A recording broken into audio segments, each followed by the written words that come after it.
Ready for another lesson?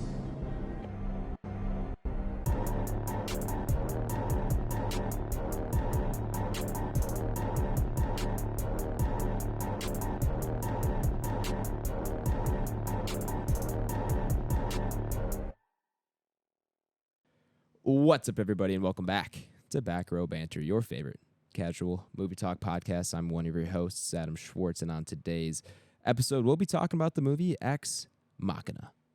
But before we get to any of that, I'm joined today, of course, by not real Nathaniel Gingrich. Sorry, Adam. Did you mean Ex Machina. Sorry? I had to do that. Sure, yes, maybe. What if I just did the review in that voice the whole time as well? I think we would all be in that voice, and I think at that point, a lot of people would turn this off. Who knows? Maybe and I that's couldn't blame them. Maybe that's someone's thing. What am I not real, Nathaniel? Yeah. Yeah. What up, folks? I'm not real, Nathaniel. That I'm motherfucker not back there, real. not real. Is that the that may arguably plane be lady? like Yeah, a the top plane lady, 25. man. Yeah, that may be a top 25 internet video of all time. Elvis, It's which so is a very powerful good. statement, but it's so going up in the good. rankings for sure. Top 25. There's like is very high. conspiracy theories about that lady. Yeah, I've heard them. That's not the real lady that they found. That's coming out and making videos. Yeah. Like, that's not No, actually yeah, it's her. like an I've entirely heard- different person. Yeah, I've heard that. And low-key, like, it doesn't quite look right when you put them Maybe. side by Well, side. didn't she Yeah. disappear for a bit? She did, yeah. Yes. Maybe she got a nose job. We can go into conspiracies if you guys want. It's early on the We're gonna pod for need, I was that. about to say, we're going to need a dedicated That's gonna be a bit of app. sizzle pod. But I would Next do week's it. gonna we be all rough. We all present our dedicated conspiracies. Each of us bring one to the table, Sure. and we vote on which one we believe the most. All four of us next week is gonna be Yeah, it's true. it's gonna be tough. It's gonna be a It's 5-hour gonna, yeah, app. it's gonna be Can't like a wait. 6-hour episode. So excited. Also joining us today in person is AI Ty, Tyler Vidalis. So I feel like that's gotta be like in a pirate voice, right? AI tie. AI tie. AI tie. Hi, How's it going? I'm good. When's the last time you were in person? You did an app when you dropped off I think it was a wedding invitation or something for Nathaniel. Yeah, it was wedding forgot when it stuff, and then was. I need to pick up my golf grip stuff. That's right. So Gotcha. it's been within 6 months. Yeah. Cool. Yeah, We brought flew in. Tyler in Right. out from back row office. It's only Back- like a 20-minute drive, but we still flew. Well, he's in deep Yeah. cover. Yeah, we Yeah, so I'm in the we- burbs. Yeah. right. Back in the burbs. Well, more burby. We're still technically in the burbs. It's true. You're right. I would definitely consider these burbs. These are the burbs. You're in the suburbs. Sure. Yeah. Fair, Like fair. it's another sub level. Yeah, that's what I'm Yeah. saying. It's one step There lower. should be. I feel like there's a gray line in between the suburbs and like the city once you get closer in. Kind of like Yeah, I think that's the concept of suburbs. no. When you just get right in closer to the city, like on the outskirts, I feel like that should be classified different. Oh, I see. When you're so close, like to the where all the city, cops. Yeah. Well, live. I like Yeah. where the suburbs, the sub and the burbs and then the suburbs. I like that. It's Yeah. we're we gonna just have got to we're come gonna up have to with move this a along. prefix of We're gonna have to burbs. like, pass it on. I want that to catch pre-burbs. on. Pre-burbs, post-burbs. I'm just burbed. And rounding out the squadron, of course, is Big Bot BlakeHolder. Hey, I'm a bot. That's a Bot, meme bot. to the I was kids, gonna say right? I don't Bots is- think you're a bot. Bots, yeah, bot is not a compliment.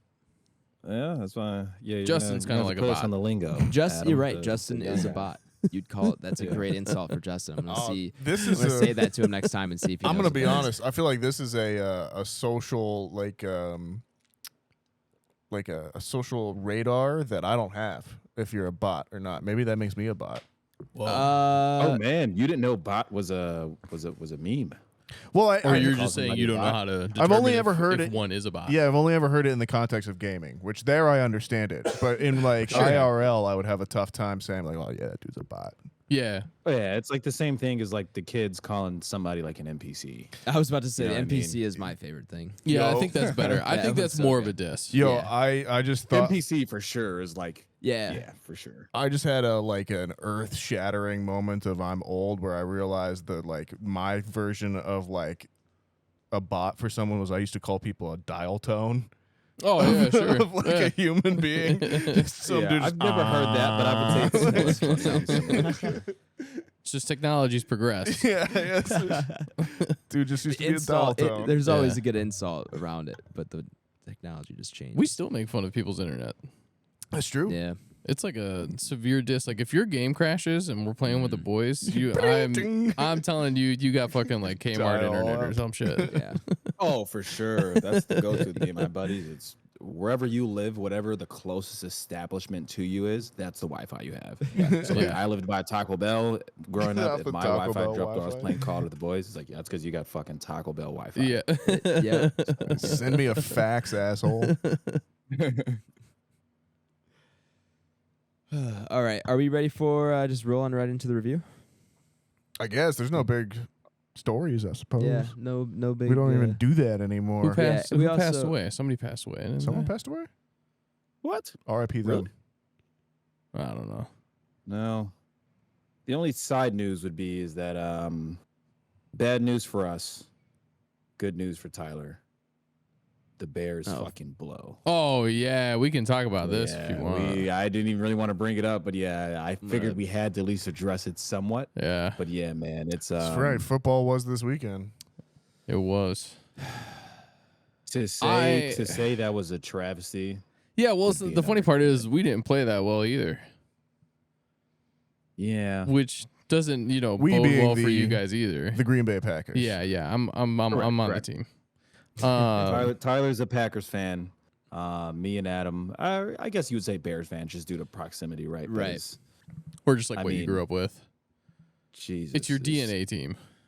Yeah, That that hometown was team should always be your. that number was one probably priority. the worst game they possibly could have played. It was Yeah, horrible. it's like if you could Abysmal, bro. have drawn up like the best game we could have and the worst possible game that we could have, Bears came out and played the worst possible game that they could have showed Oh up. my god! I mean, bro, yeah. is there a chance, though, that long term you guys were like, well, at least we didn't have Aaron Rodgers as our quarterback?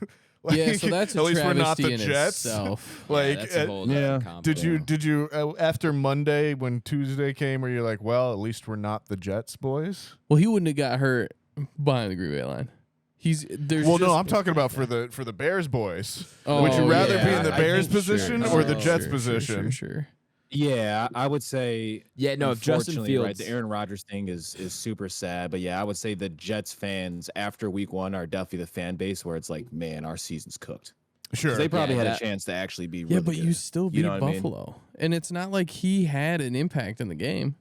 Yeah, That's but I true. mean, you grit That's it out, true. and it's week 1 for it. Where I will say, as a person that is a neophyte in football, from what I was watching, everyone was talking, or the theme this week seemed to be that in week 1, it's just kind of like chaos, anyways, because no one really Yeah. is good to go yet. So Yes, if you're and gonna no. beat Buffalo, that would be the time I would Yeah. assume. Yeah, As the I mean, Jets? nobody's cooking by the time they will be when we're getting towards the end of the season. Sure. But that's what they have a preseason for. Do they go get Tom Brady? So that's actually the question. I don't think they can and afford it. They've Fair. I don't think so. I they've don't blown think so much money on the rest of their team.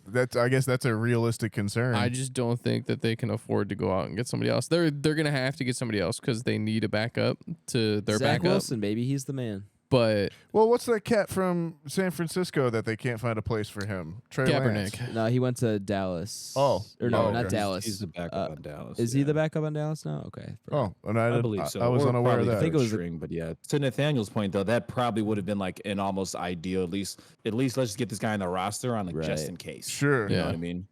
Where the Jets now gotta take a just in case path. But yeah, it's so I would say overall, I don't think the Bears fans are feeling as bad as the Jets fans.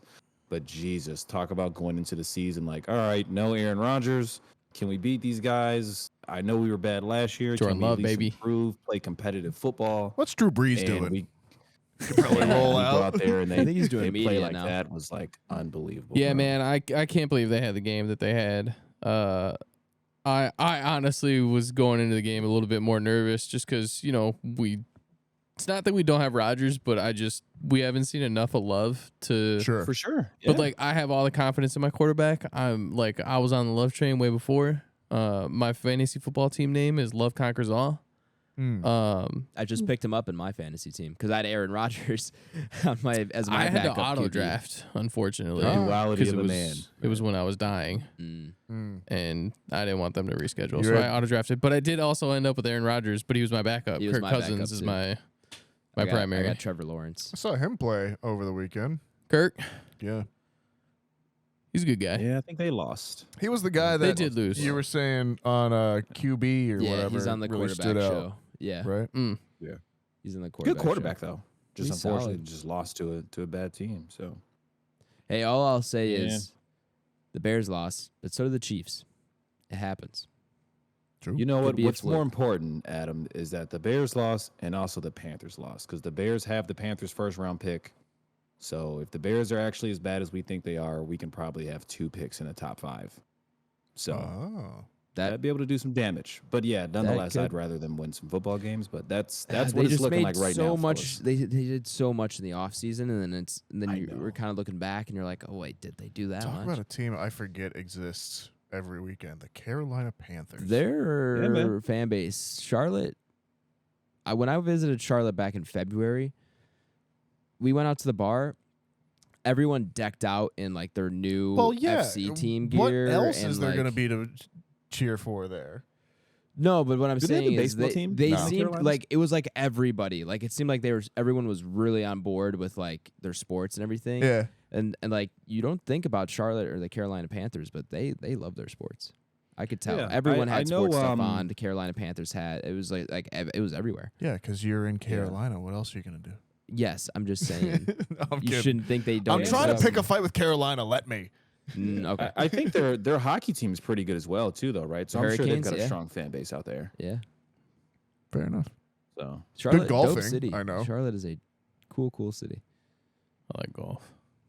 Thanks, bud.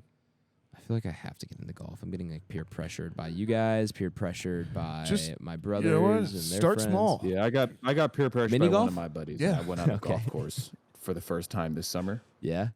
Actually wasn't too bad. I mean, Golf I is so played much bad. fun. I'm saying the being on the golf course wasn't too bad. I was like, The hey, vibe. I see why people get behind doing this, right? Yeah, it's as a good far time. as me mean, I can get being it. a quote unquote producer out there or doing anything of value, absolutely not.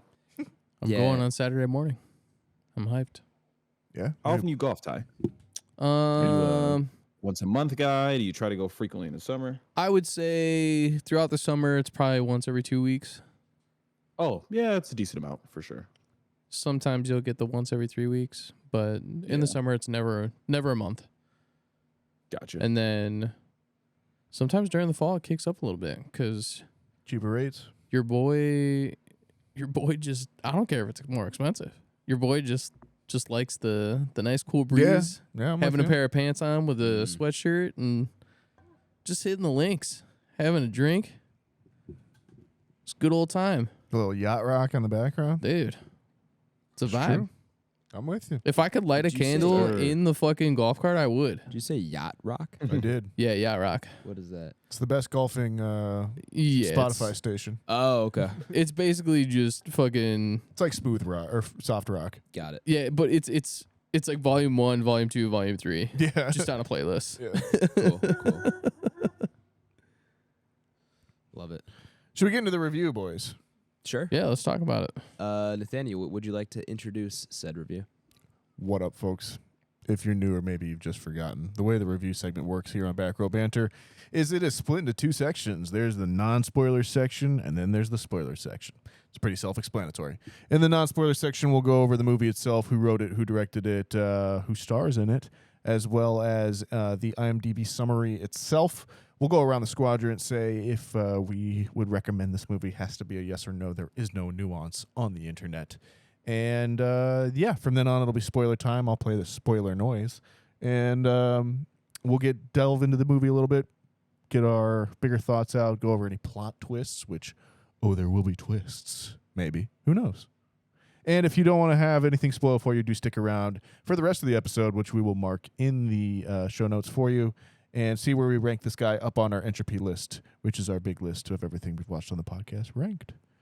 With that being said, Adam, tell me about Ex Machina. I Would love to. This movie came out in 2014, rated R, and a runtime of 1 hour and 48 minutes, and an IMDb rating of 7.7 out of 10, which is pretty good for IMDb. Written and directed by Alex Garland, who pod listeners may know from our review of his most recent film, Men. Men. So that came out, what was that, 2021? No, 22, I want to say, wasn't it? Was it last year? Yeah. Yeah, I think Oh, it was early 22. It 22, was, right? yeah, it was very early 22 then, I think. Probably It's March. not good, March, so- April. Yeah, you didn't like that one, did you? No, okay. I did not. This is significantly better. Mm. The cast includes Alicia Vikander, Domhnall Gleeson, Oscar Isaac, and Sonia Mizuno.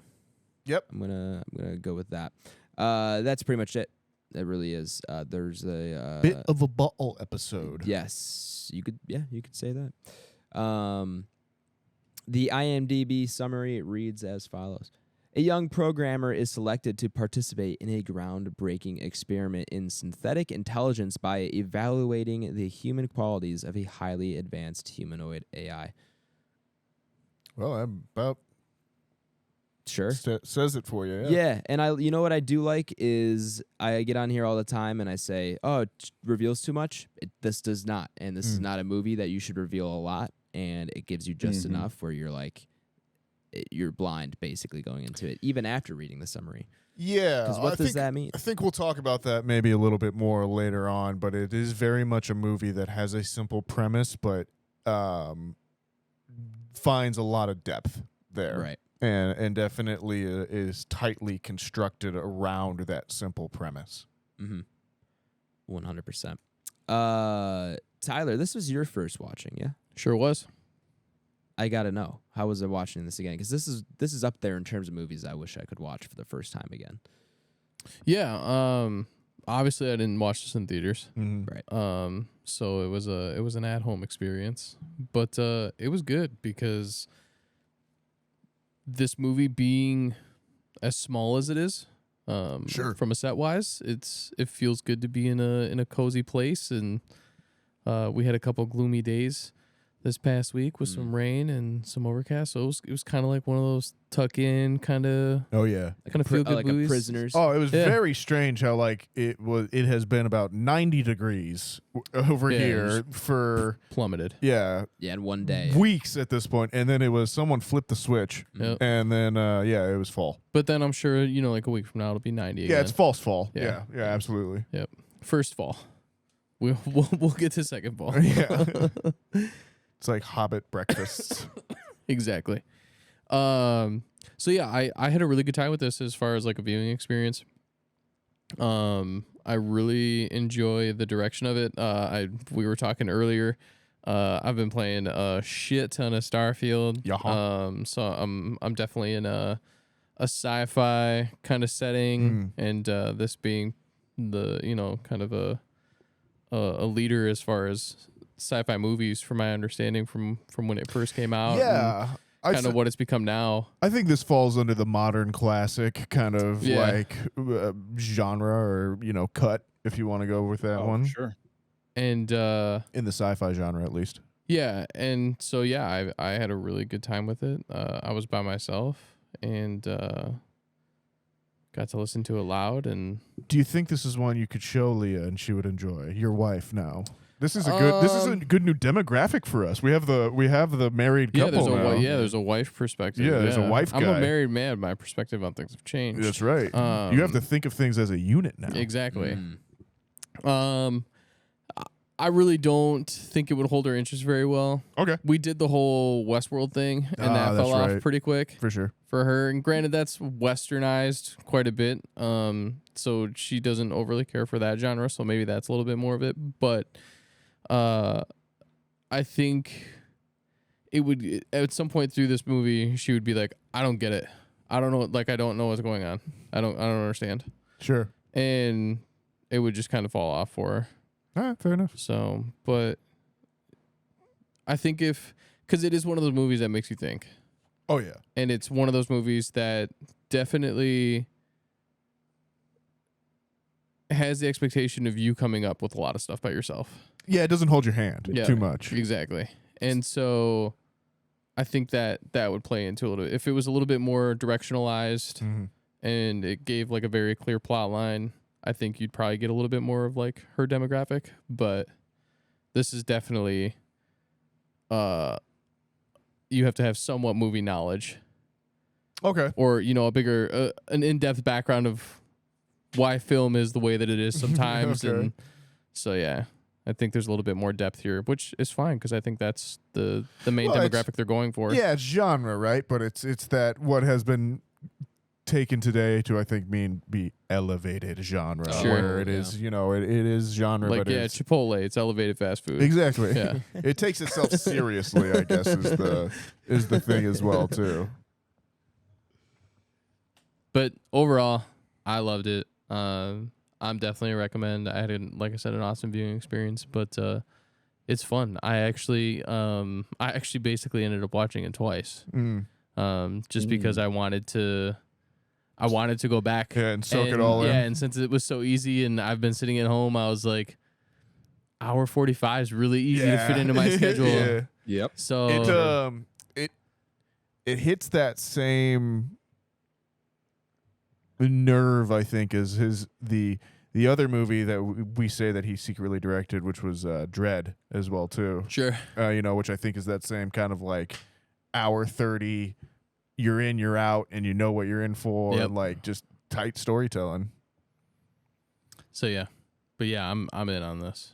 It's a great movie. Nathaniel? Yeah, this is I saw this in 2015 when I was in college, actually. And I hadn't actually seen it since then. I appreciated it at the time, always enjoyed it, knew that I liked it, but just didn't go back to it. And going back to it this week and diving back into it, it's the big thing to take away from it was just like, man, Alex Garland was on the right track with where a lot of this stuff was going, it feels like. Yeah. And just like who the Oscar Isaac character is, what his relationship is with, the AI system that he's created, and like kind of the story as it unfolds throughout, and the other main character, Donald Gleason, just like where his involvement is, and kind of how he came about being in the same place, and getting to experience this as well too. It's a really tightly constructed movie, and it's one that is very careful with the information it's giving you, very careful with what information it's giving the characters, and kind of like how that is revealed as it goes out. And then, does a really nice job with playing with your expectations, I think, and kind of who you are siding with and why, and just what level and what what exactly the relationship is between the different characters is something that's not quite static throughout the film itself. So Yeah, it's great. Like that was like one of my biggest things for watching it again right away, because there's really only three main characters. Right. And if you can watch it 3 times back to back, but watch it from each of their perspectives essentially, Right. then you're getting like the best possible version of this movie that you're getting. Yeah, absolutely. But yeah, I'm a huge recommend. I think it is up there potentially for Alex Garland's best movie in some ways. Sure. And I mean, I'll finish up and just say, like, great design, I think, for this movie from head to toe, soup to nuts. The Ava design, I think, is really, really great and well done. And even just the house itself and the set design going with it is just top notch. Agreed. Yeah, the set design is sick. Blake, tell me about your experience with Ex Machina and everything. Yeah, fellas. So this is one, I think it got put on the short list through a combination of people, but I think I was one of the stronger pushes. So this is a film that I saw for the first time. I want to say it was this calendar year, definitely within the past 12 months. Okay. One that's been on the radar for a very long time. Big fan of Alex Garland. Loved Annihilation. Wanted to see Men, of course. He also has some writing credits on 28 Days Later. I believe it's 28 Weeks Later. So real big fan in the horror community. And I think this is one where I went on pod after I saw this, and I want to say it was probably this time last summer or earlier in the year, and I was like, man, this may very well be my favorite sci-fi film of all. Did you say of all time? That was off. Yeah, it's up there. It's up there. Dang. More than Just Arrival. to Ty's point, More than It's- Arrival and more than 2049? yeah, it's up there because one, it's so concise with just having 3 characters, like Sure. Tyler honed in on. So it's really quote unquote digestible, right? Maybe it's not a fast food movie because as Tyler's saying, you do have to have some knowledge of kind of like cinema. Nobody's holding your hand through the movie. You have to put 2 and 2 together, 3 and 3 together, 4 and 4 together. But it's digestible because there's a small plot, there's small amount of characters, and it's only like an hour and 40 something minutes. So it's a movie that's you can really go through it. So I remember I caught it the first time and I was like, wow, I enjoy it. Then I ended up watching it a second time, maybe probably 3 or so months later. And then I've now caught it here. So I've seen it 3 times. I'd probably say in 12 months. And I feel strongly about it every time because now that I have the knowledge of what it is, after first watch, you can go back and watch it from other people's perspective. Sure. So for the first time, I went through and I'm watching it through Caleb's perspective, right? As most people are on the first viewing. Second time I watched it, I'm watching it through Ava's perspective. Third time I'm watching it through Nathan's perspective. So it's a movie that's got a lot of layers to it. It's very detailed in that regard. But yeah, I like it a ton. This is a movie that I've detailed to people. It's like, hey, this might be one of my favorite movies of the past 10 years. And so yeah, I'll talk about it a little bit more in spoilers. But yeah, overall it's awesome. The design's awesome. Very quotable too. Sure. Oscar Isaac in this is fucking awesome. Hilarious, really weird, condescending, smart, jackass, very intellectual, but I honestly Just thought not you were going to say relatable at all. interlocking.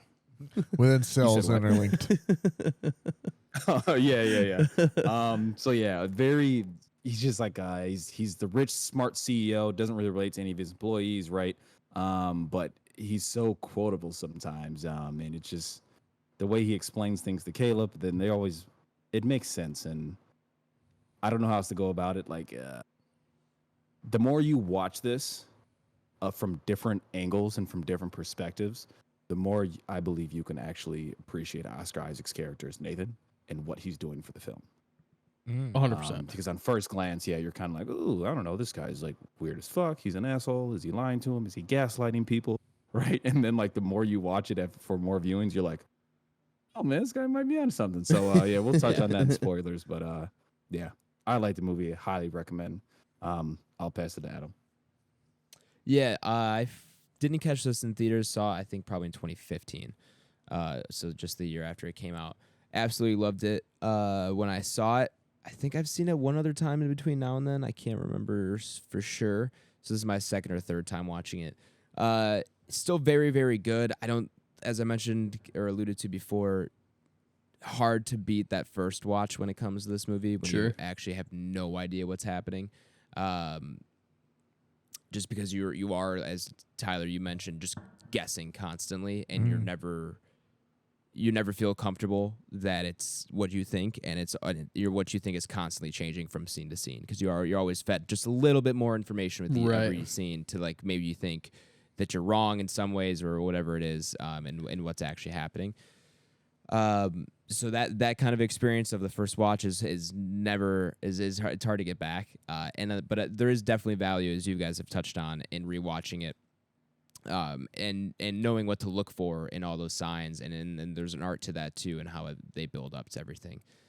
So definitely recommend for me. This film's incredible. If you haven't seen it, it's very good, and how quick the runtime is, it's such a nice watch. Just be in and out really quick. It doesn't drag at all. Like there's just no dead air there.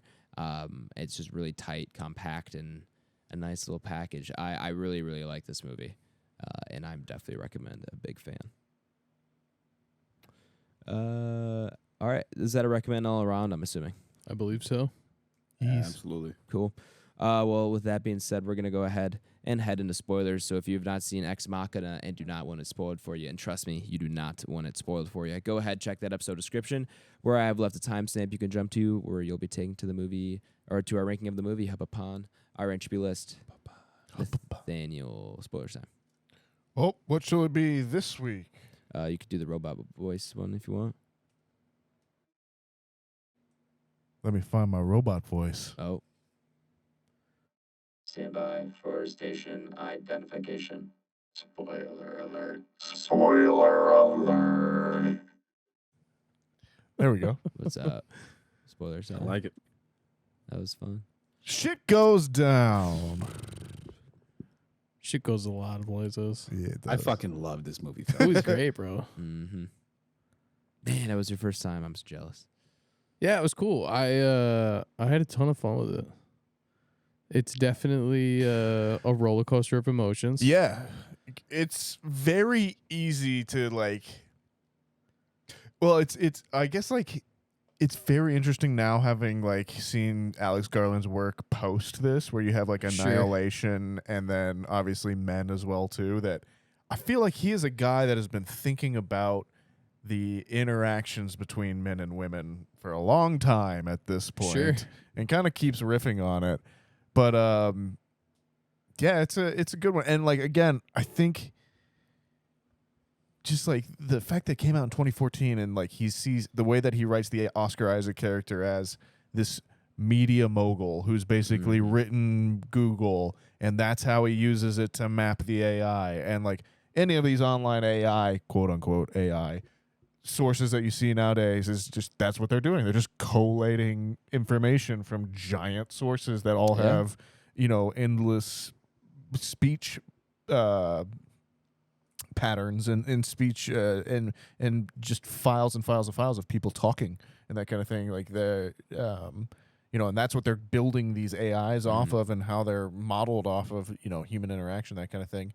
And you know, just all of that, how well that's tied together, and how close I feel like this comes to the bone, even nowadays, you know, almost 10 years later already. Right.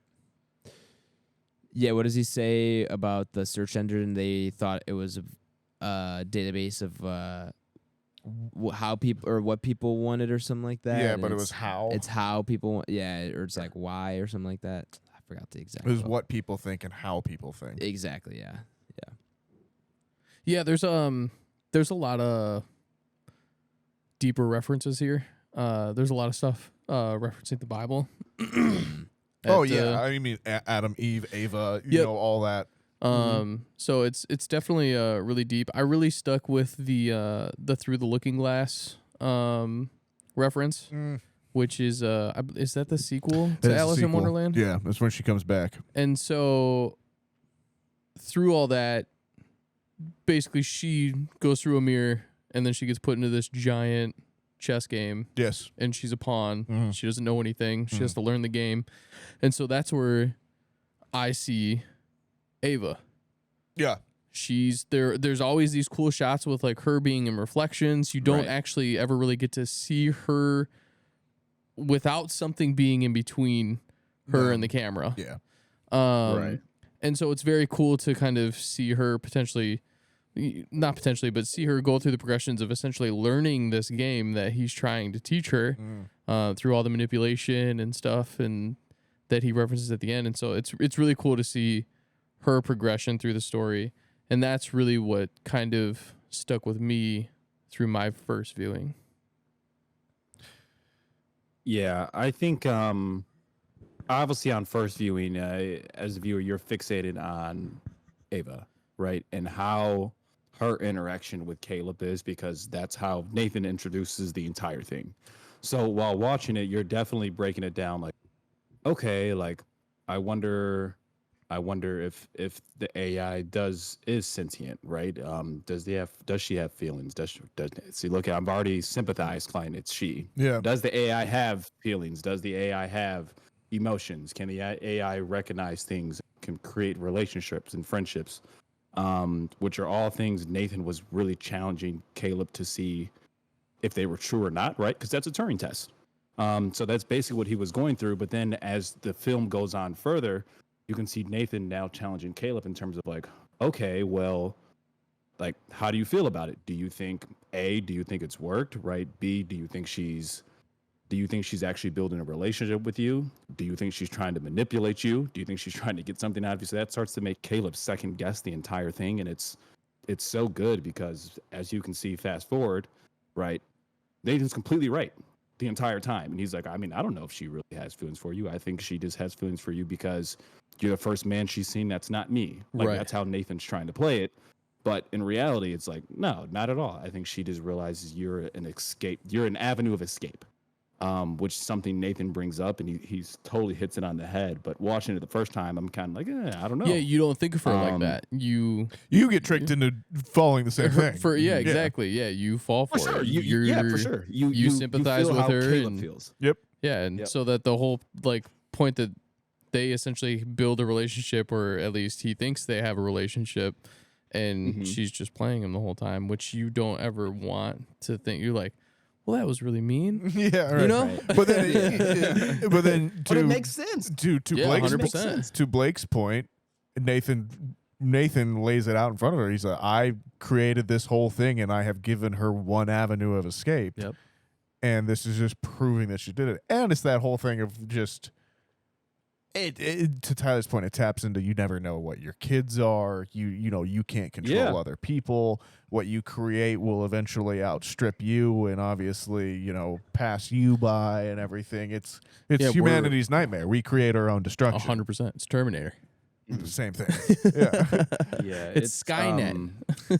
Yeah, it's really great because you can see on additional viewings, you can see how you watch it from Ava's perspective and how she's actually like quizzing Caleb on how Yes. she can figure out how to get out of here, right? So she's like asking like, does he have a partner? Does he have loved ones, right? Like, what are his interests and things that she can find a way to connect with him.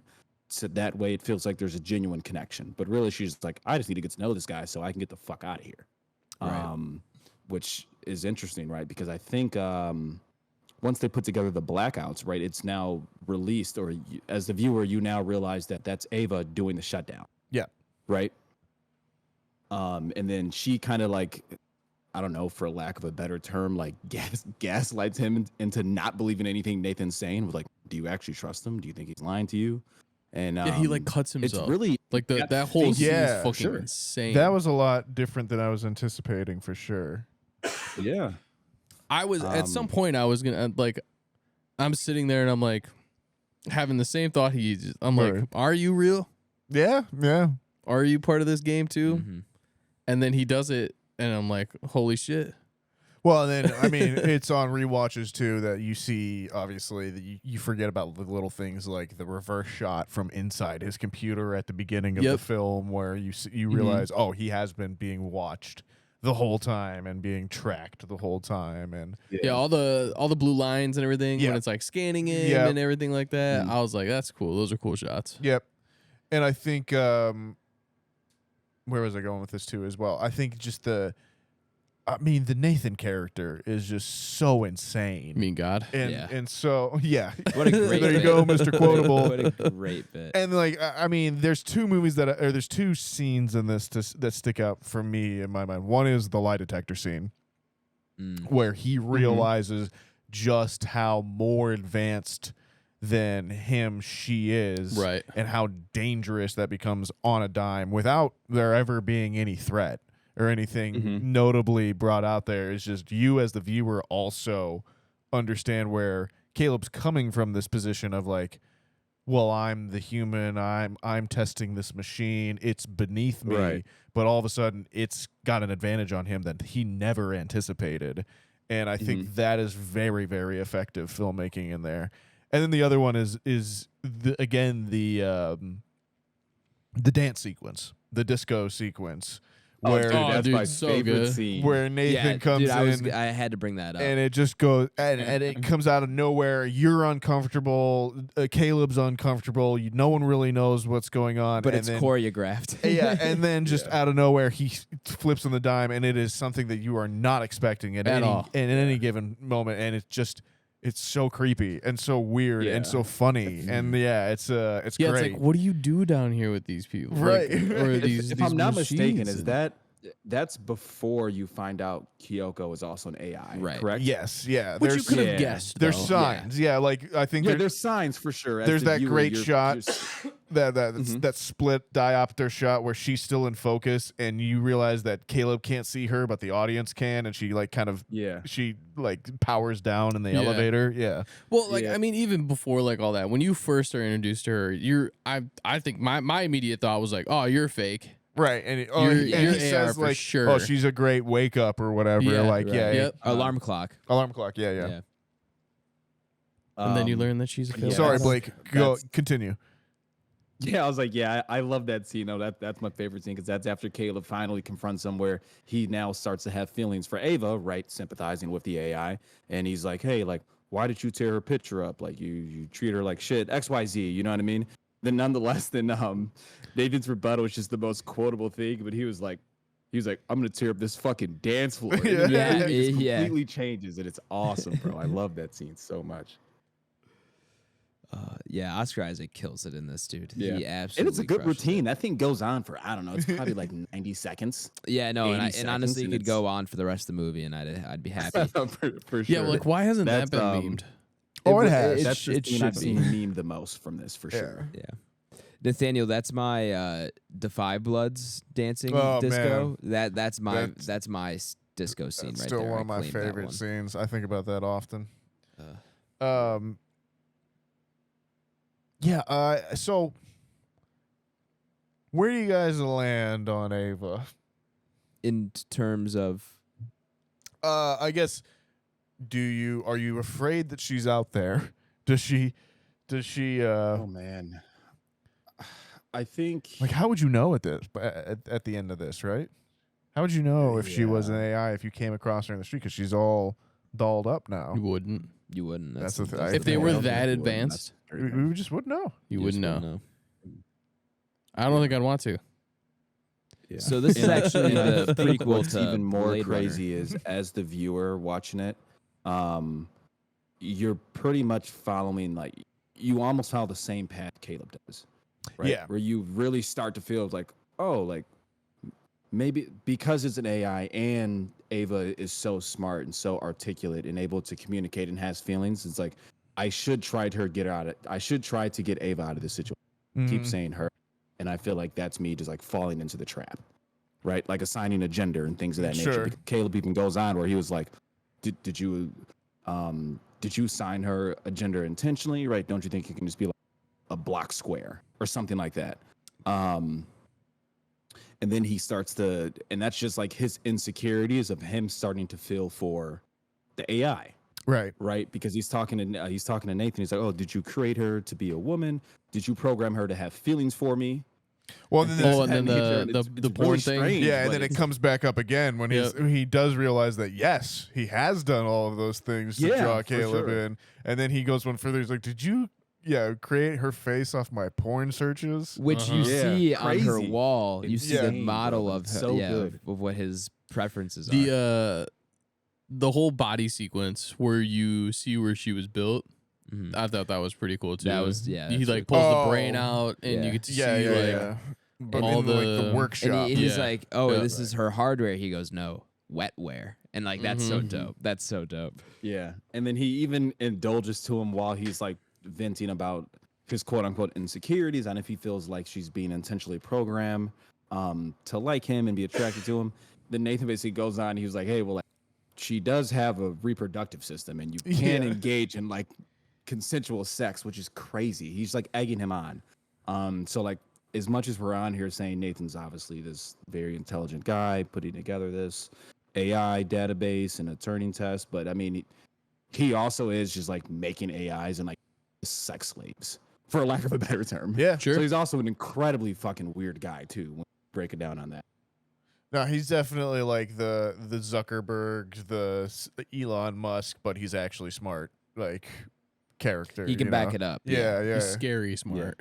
Well, he's just, but he's that classic, just like crazy narcissist. Yeah. That Like he'll go there. Yeah, yeah, yeah. I love the line when they're having dinner And he goes, "Why don't you just bring the guys that installed the power banks back out here?" He goes, Oh, and then he "Can't." says kill him. Killed them all. And then you're waiting for him to be like, "Don't worry, just kidding." And he doesn't. Yep. He Just doesn't smiles. say it. He just smiles. Yeah. Yep. And you're like, "Oh, he probably actually did." He kill might them. have. Yeah, he actually might have. And like it's very smart writing like that, where like stuff like that doesn't come through or compute fully. Yeah, I think for your second viewing, you are much more aware of how manipulative Oscar Isaac is being from the jump. Right. One thing that I think doesn't necessarily hold up as well on repeat viewings is the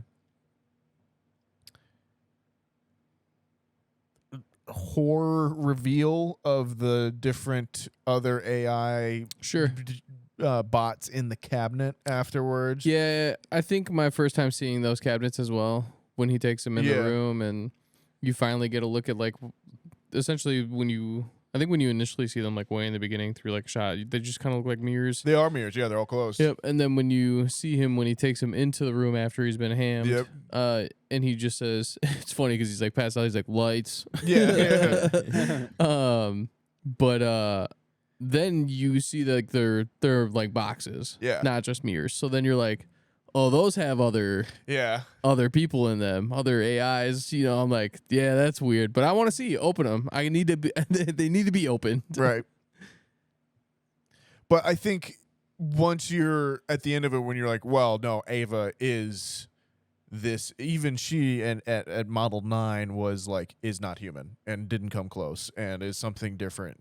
So then those other moments of horror earlier where the robots are just beating the walls or anything like that are played for like you're supposed to have empathy with them, that deadens that a little bit, and it isn't as effective on the repeat viewings, I think. I would agree. But I think that's, again, minor. Yeah, minor 100%. Minor thing, 100%. obviously, with the movie overall. Last thing I'll say after I've talked a lot, which I have been doing, is where was I going with this? Oh, the smart filmmaking in this movie is present from the writing to the characters that they've chosen, or excuse me, the actors, the casting, all the way to the camera effect of just having Ava put more clothes on as the movie goes on, so you don't Sympathize with her more. well, that, and just you save on your budget. Oh, 100%. Like, you know, yeah, you're sure. not having to Yeah, it's smart. to illustrate her as The a entire robot body. the whole time, and Yeah. like I think it's so smart. Just the fact that they give her the hands and the feet to begin with, the design of the robot to begin with, the design is dope too. the negative Design's awesome. space Yeah. that they have in her as well too. Like, so she reads as human, but you can immediately tell that she's not, and like you have those constant reminders, but it just plays with it so much. Alicia Vikander is great in this too. We haven't She even is. talked about that Agreed. yet. You see her as Ava as she goes throughout the film itself, and like even her performance changes. She becomes more human as their interactions become paramount. Like how she talks with him. I think she says like at the beginning, like, "Is your status single?" or something like Yeah. that. Yeah. Yeah. And then, you know, she kind of has more robotic style movements. Then towards later on, it becomes much more natural and much more organic and everything like that. And then just the climax of the movie is this really soft but like horrific and brutal kind of ordinary ending. Like Yeah. she's just like the Nathan gets stabbed and it's so kind of blasé the way it's not this big. No, it was cool though because you see it coming because you see the knife, Right. but you after seeing how violent some of the AI has been, you think it might be a little bit more of like this horrific kind of dude got stabbed like 97 times kind of thing. Yeah. And it's just this slow fucking And it's input into the silent, back. Yeah, too. it's quiet, and he just feels it, and you feel it, and you're Yeah, like, I think- "Oh my god!" I think Yeah. that's the thing. There's no big accompanying, you know, knife stab yeah, it's not noise. slasher. There's no shing. There's no, you know, Yeah. musical cue. It's just this and you see him react to it, and I think that's the much more kind of because that's fucking real. tangible. Yeah, Yeah. 100%.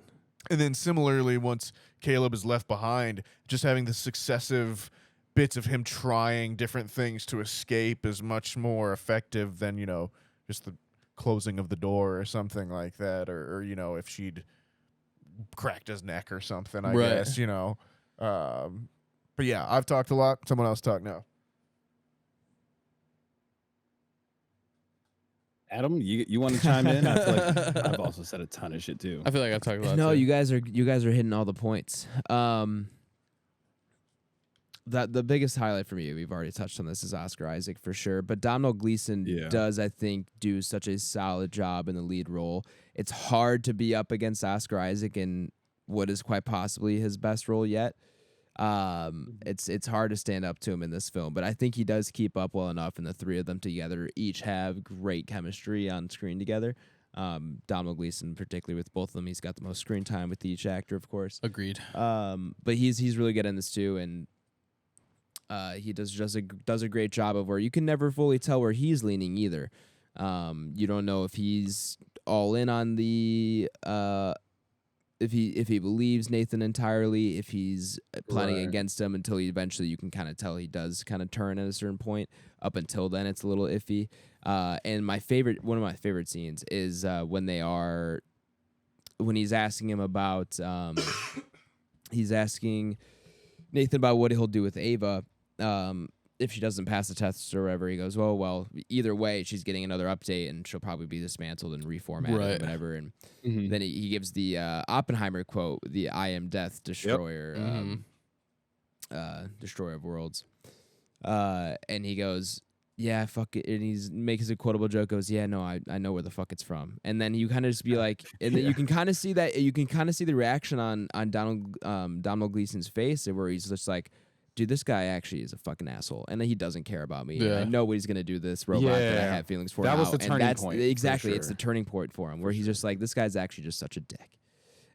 So yeah, he does a really good job keeping up with Oscar Isaac and let's see if Let me ask you this then. At any point, did you actually believe that Caleb's plan would work? Right? Because throughout the film, we see that Oscar Isaac's character, Nathan, is an alcoholic, right? He drinks himself to sleep every day, like blackout unconscious. Caleb puts together a plan that, hey, the next time they get super drunk together, he's going to have Ava do one of those blackouts. He's going to go in, unlock some doors, right? Take his keypad, XYZ. Did you have faith that that plan would actually work?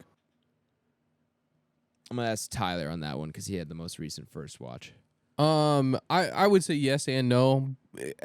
At some points you start to think like Caleb quite a bit, and so even though the blackouts are happening, you're like, this dude's got to be watching from somewhere still. Right, you're still suspicious. Yeah, right. you always feel like he is watching or you are being watched, regardless of what's kind of happening. Yeah. And so I think you do think that he's going to be one step ahead of you anyway. So you're like, yeah, it's feasible, but I think that the twist, I think, is going to be like he knows. Sure. And then you find out that he did it the night before. And then, like the plan is actually kind of all happening right then and there. And so it's cool to see that perspective, because they don't, again, they're being smart with what information they give you. Yeah. And so, Well, they're playing with what you want to see happen Yeah. too. There's a part of you that wants to see Domhnall Gleeson Him get out. grieved. Yeah, there's exactly. a part of you that wants to see what happens if he doesn't. Yeah. You know? and so yeah, I thought it was feasible, but I was like, Oscar Isaac's going to be ahead of him. So Well, I thought, who knows? I thought too they did a good job. Yeah. Where Domhnall Gleeson's like, he's a regular guy, but he's not a good guy Yeah. either as well too. Like he's very kind of arrogant when he goes in and meets with Ava as well too, and like thinks he kind of also knows Yeah, more. he's been given this borrowed power right. from him or Right. from Isaac, and so yeah, he's basically saying like, you're the human in this. You Right. get And to then run the test. There is also an element too of where like he doesn't like, he questions a little bit if Oscar like programmed her to like him, but he doesn't ever actually question her about her feelings towards him either or anything Yeah. too. He just kind of accepts them, I suppose, Yeah. as well. Yeah. And like, yeah, it's an interesting character study in a lot of different ways. But we've talked about it a lot. Should Yeah. we go ahead, Blake? Yeah, I was gonna say one other thing too, and I think that's actually a valuable part of the film is that while you're watching it, it's broken down in sessions. So like how the way the film continues to go through the plot is that each time it's a conversation between Caleb and Ava, it's session. So I think there's 6 sessions, right?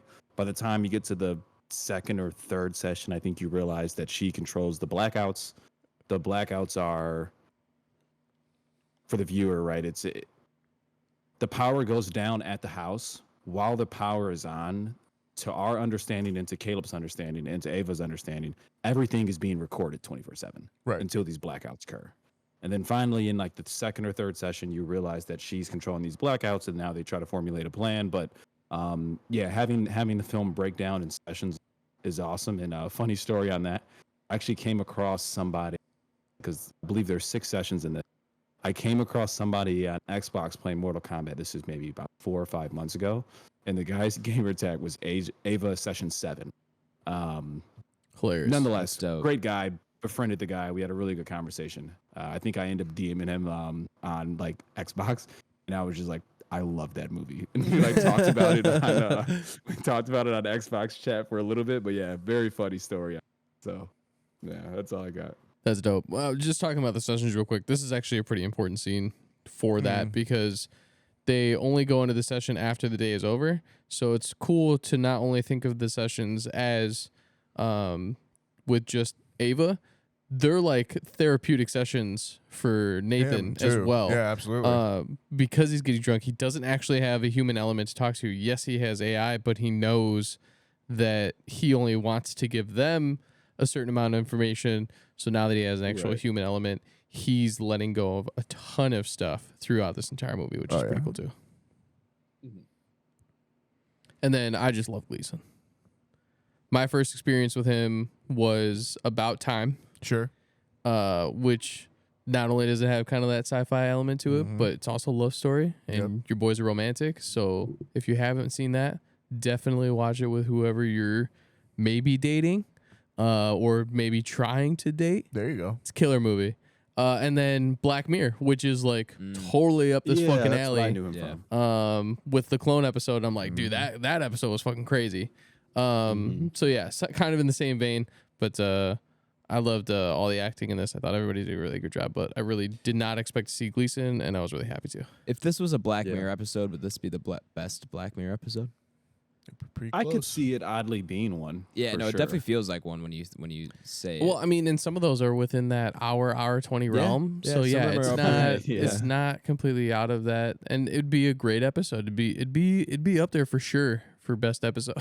Yeah, no, I think it would hands down be the best episode. All right, are we good on this? I think so. I'm good on this. I'm real good on this. Let's rank it. All right. Yeah. Welcome back, listeners who skipped over the spoiler segment of the podcast. We're going to go ahead and throw Ex Machina up upon our Entropy list. For those of you who do not know, the Entropy list is Back Row Banter's official list of all the movies we have reviewed, all on one fantastic, or all compared to one another on one fantastic list. If you want to see the Entropy list for yourself, you can do so by checking the episode description, where it is linked to my Letterboxd. I still need to yell at Waz. He hasn't fixed my thing. No. So we got this here entropy list. Let me tell you. Big list of everything. I'm not gonna lie, fellas. I think I'm hot. I think I'm about to hot take this shit. Oh boy. I can tell. I mean, I don't know. I feel like I'd place it because I want to know where you're gonna be at. Because I feel like wherever you're gonna be at, it might deserve it.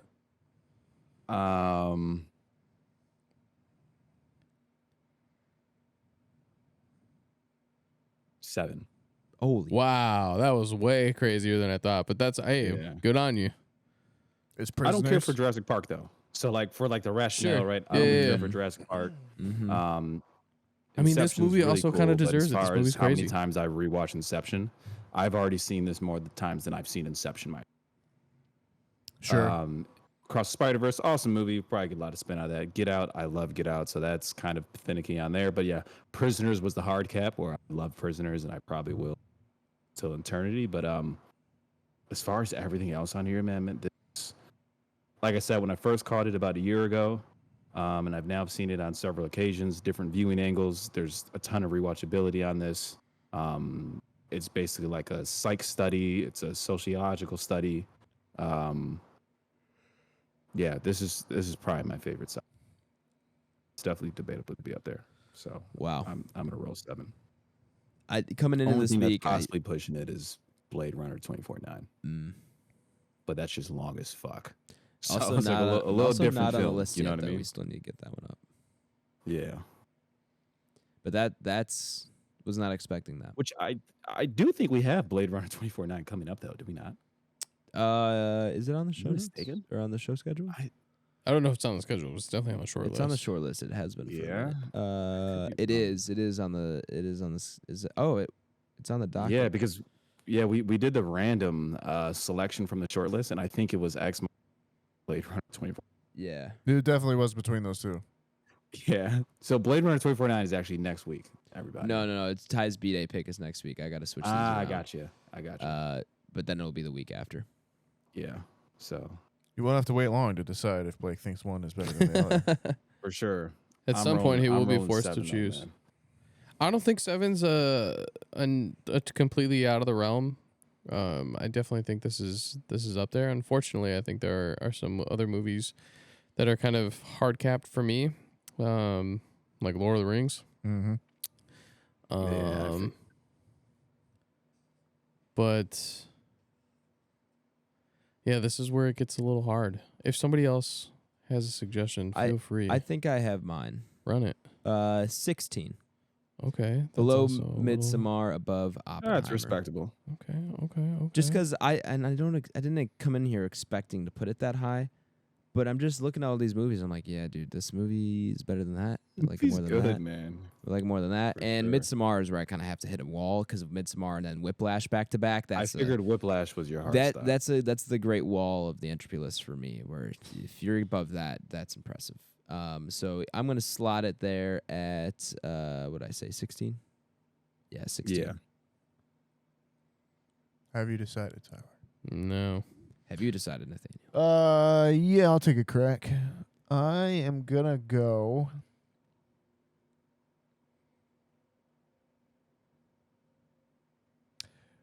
$22. 22. Below Fellowship and above The Green Knight. Yes. Green Knight. Yeah. Interesting. Okay. Any What's good your reasoning what's there? your rationale on that, real quick? Yeah, man? so- I assume Green Room is a hard cap for you. Green Room was a tough one. I was willing to go above Green Room, but it was the back-to-back Lord of the Rings that were right there as well too. 9 Days would have been the other one that I was like taking kind of a hard look 9 at. days was hard for me too. Yeah, Yeah, but I was just, and then really the other thing that kind of dragged it down a little bit was I saw Terminator 2 down there at 25, and I was like, fuck, if we're talking about sci-fi movies, like, can I in good conscience put this above that one in a lot of ways? So that's where I just ended up splitting the difference a little bit more, and that brought it down below Fellowship and above Green Knight. So 22. Mm-hmm. Dope. All right. Ty, you figured it out yet? Well. I think after some careful consideration and hearing out my fellow hosts, man, this is tough.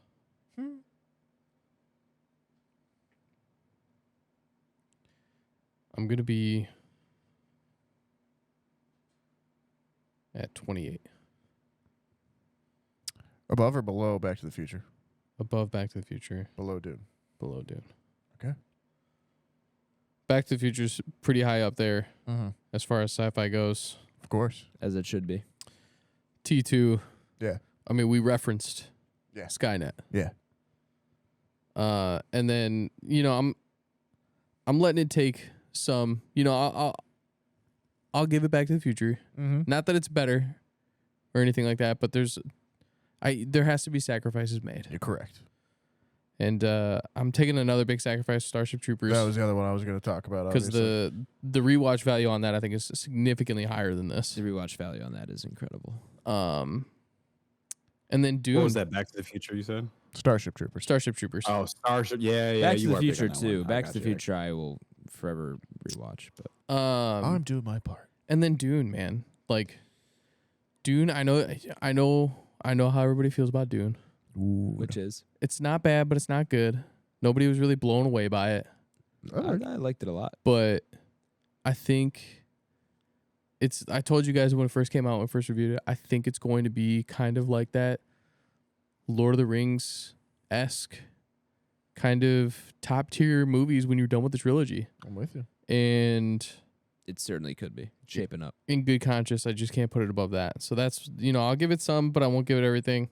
I do think it's better than some of the other ones that are out there, just from like storyline, acting, like the whole concept, what it makes you think, what it makes somebody else think, like the different iterations that somebody could get from this movie, and you're watching it at the same time with somebody is incredible. It's fucking awesome. So yeah, but yeah, I'm gonna be at 28. Okay. With that, altogether, we have an average rating of 18.25, meaning we can put it in between. What would that be? Lord of the Rings. Lord of the in 9 Rings days. in 9 days, or Is that the second yeah, Lord of the 9 Rings? days. It's the third. Yeah. The third Lord Oh, of that's the the Rings. third. What's the second one called? Two Towers. Okay. Are we cool just at 19 in between them? Do we want to put it above or below Return of the King? It's definitely don't not think going I'm above gonna- Return of the King. Yeah, No I was like, I don't think fucking- I'm no gonna win that vote. So, You know what? I'm fine with that because Return of the King is my favorite of the three. yeah. So. All right, cool. So then we have Ex Machina slotted in there at 19 then. Below Lord of the Rings and above 9 days. I want to rewatch that movie again. It's so good. What, 9 days. Yeah. I Okay. do love 9 I've days. got it on I should Blu-ray. I might rewatch pop that. it. I could probably rewatch any movie that's in the top 50 at like any given time. If it's sure. on, or if Lighthouse? you're like, let's watch it. I'm like, I'm down. Hereditary? Oh, I'm Midsommar? down. I'm in. Run it. Triple feature? Dude, I that'd be the most exhausting day of my life. I do want to watch that that new Willem Dafoe where he's trapped. Oh, I haven't seen that. What is that? He's an art thief, and he goes into this billionaire's penthouse to do a job, and he gets locked in the safe. oh, Oh. Willem, And, what are you doing, bud? It goes So it's 127 hours with Willem Dafoe. yeah, and it goes crazy. Kind of there for it. So I can't remember what it's streaming on, but it is streaming on something. Looks like it is. Is it the one Inside? Inside, yes. It is on Bo Amazon Burnham's Prime. Inside? Is on what? Amazon Prime. Prime. So yeah, I want to get around to that. That looks pretty crazy. And who doesn't like a good old Willem? Willem Dafoe. I can't even get that. Defoe. Dafoe. Ty, have you decided what we're watching next week, or do you still need what we're watching segment to think about it? I'm between two movies. What are your two movies? I'm between Redline and Alita. And I think just in good nature to me, to do me justice, and we haven't had one on here in a little bit, Oh boy. I think I'm going to go with Redline. All right, man. It's an anime movie. Is that streaming anywhere? It is. I believe it's on Prime and something else. Tubi? I'm about to pull it up. Tubi right for now. sure. Maybe Might that's have what been it is. Tubi. Yeah. It's definitely on Tubi. Tubi's got it right. I've It's on. pulled it up. It is on Tubi. Fuck yeah, It's it It's also also is. on on Tubi. Voodoo for free as well. Oh, sick. Well, So, yeah, it's Tubi on will have Voodoo with ads. ads, So if you don't Tubi want to for do free. ads, then you can do It's Voodoo. streaming Tubi, Voodoo also has ads. Freevee, Oh. Plex, and the Roku channel. It's definitely just one of those movies that you can watch with ads, whatever. Yeah. You Yeah. got it. Which is Everybody's fine. got it. It's cool. Yeah, it's it's a- cool. it's a It's good movie. it's a Might good just rent movie. it. It's an anime. I don't remember when I found it, but I Is it a found it just racing kind movie? of at random. What is Yes. it? Sorry. It's a racing movie. It It right? is, yeah. Yeah. Yeah.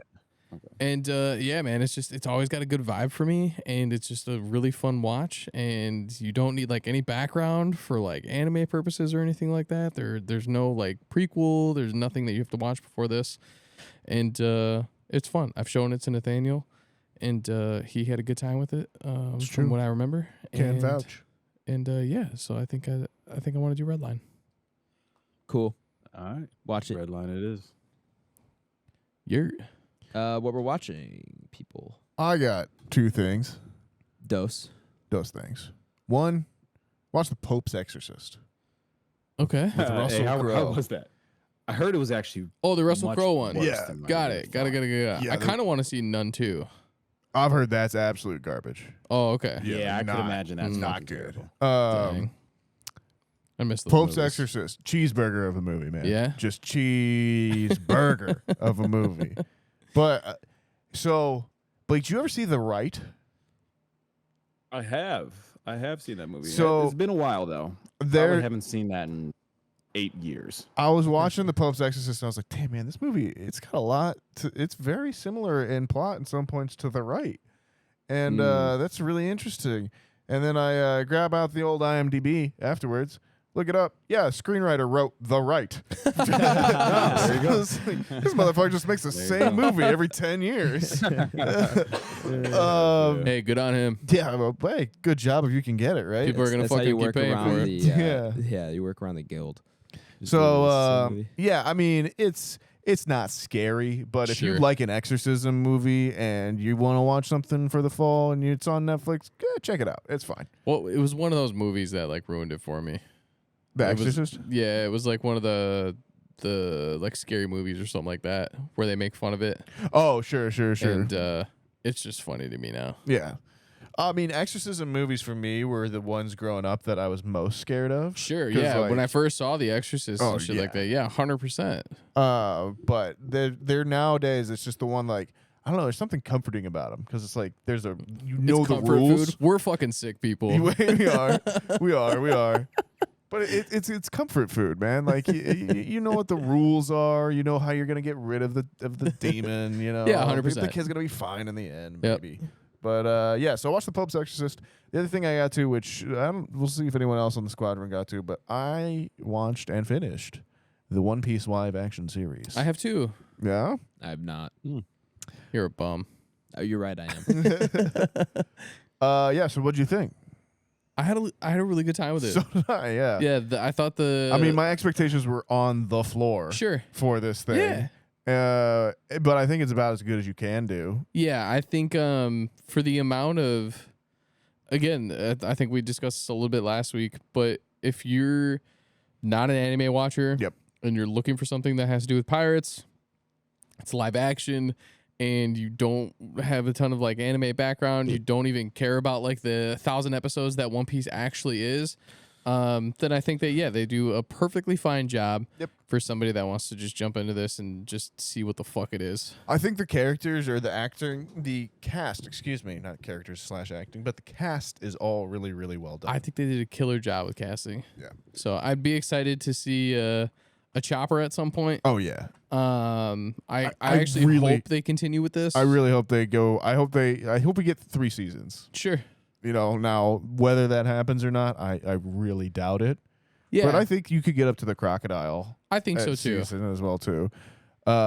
Especially with how condensed they made it, but still gave you enough information for you to stay interested Yeah. and get somewhat pretty decent character development out of it. Yeah, and especially I think the changes they made as well too, like to the Luffy character, like Luffy in the manga and in the anime is not a Western character. He doesn't No. have character growth. Yeah. He just is himself, Yep. kind of thing. And you're not gonna be able to pull that off in live action. Like you have to have something for people to grab onto emotionally. facts. So I think everything they did with that was smart and well done. You know, I think again, there's a part of me that is just like, who is this for? Sure. You know, like Yeah, because anybody that's gonna watch Here's One Piece already knows what the fuck it is. right, and like the folks of us that have either read or watched it, like you've read the beginning of One Piece, or you've experienced the beginning of One Piece so many times, Yep. just through the games or whatever, movies or the shows or the book itself. But it's also like, we all know they're never gonna actually make Yeah. it to the end. Yeah, Like, there's no way. you can't. Like Netflix would be making the series for 20 years, and it's There's just no never way. gonna happen. Yeah, you'd have to recast. You'd have to spend $1 billion on it, and it's Yeah. just never gonna happen. Yeah. But yeah, it's still cool. Yeah, I'm for sure. perfectly fine to see where it goes and where they end it. Yeah. So yeah, that's what I've been watching. I will kick it on over to whoever's next. Tyler, it seems pretty natural to continue on with you. Sure, yeah, I'll do some stuff. I did get around to that, obviously. Sure. There was some football. Yep, I watched that as well too. Yep. Had a really good time with football. I'm excited to see what the season does. We don't have to get into it. And then obviously, Aaron Rodgers, Yeah. my boy. I still love him. It's absolutely dreadful what happened to him. And yeah, so I feel for the guy. Everyone's acting like he's dead. I mean, it's Achilles. He's 39, but agreed. Yeah, he probably could have retired and been perfectly fine with it. But yeah, I still think he could come back. Like, yeah, I really do. Any athlete that you root for, you just kind of want to see. Well, now you have to. If you are that big of a person, as far as like in the sports industry, wherever you're at, if you're that big of a name and you have a season-ending injury within the first 3 plays of your first season with a new team, you have to come back next year. Just to see. I mean, Alex Smith came back and his leg was like in half. It like mangled. It grew back crooked. Like it was like that man had a divot taken out of his leg and still came back and threw on it and things. I think Aaron Rodgers could do it. I just wanted to see what he could do. Yeah, of course. Who didn't? Yeah. It was just a sad day for the sports world. Yeah. But yeah, so shout out, Aaron Rodgers, you'll get through it. And we know you're listening. You're a millionaire, so it's not really that big of a deal. And then I've been just playing a fuck ton of Starfield. Oh, well, that was the other thing I've done. I'm playing a video game. I'm playing Baldur's Gate. Yeah. That's great. It's I'm glad to see you, kind of get back in the saddle a little bit. A little bit. You're not playing with anybody, but I mean, there's so many characters in the game. So many bots I could play with to tie it in. But I'm happy for you. If you wanted to start a run with me, you can. I don't know if I can commit to that. There you go. It's just like you would have had to have gotten me before no Starfield. We were just taking it back to Skyrim days, basically. Yeah. Good old Skyrim. I'm playing Skyrim in space now. So that's fair enough. Space Rim. Yeah. Which Sky sounds space. weird. But yeah, that's really been taking up a majority of my time. And I've been at home not working for like a month now. But Starfield just came out recently.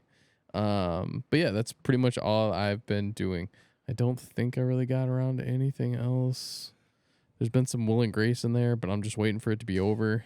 I was about to say, have you guys not finished that show? Well, we took a big break because of the wedding. Yeah. And just all the planning.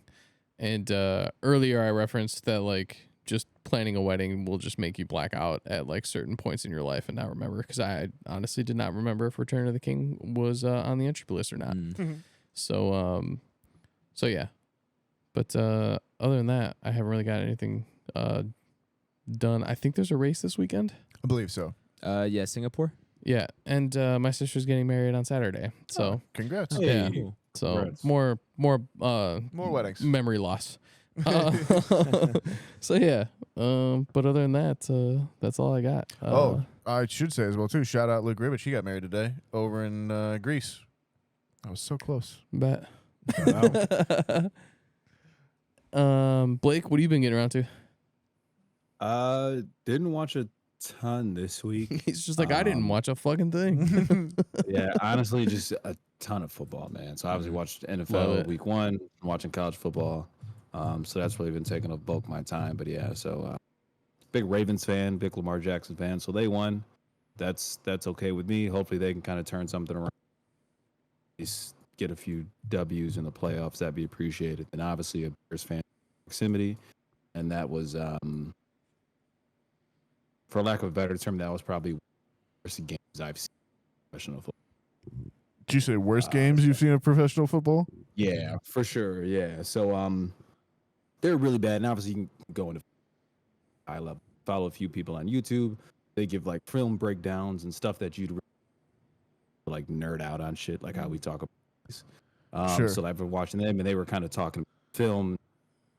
But yeah, the Bears they just look terrible, man. There's people running the wrong routes. There's people missing blocks. It looks like high school football. Like, I don't think Justin Fields fumbling, Yeah, which it's he had a bad. problem with Like, last year, anyways. It's but like comical bad, dude. Comical bad. Yeah, it to the wasn't- point where it wasn't I a don't good know if they'll display. win more than.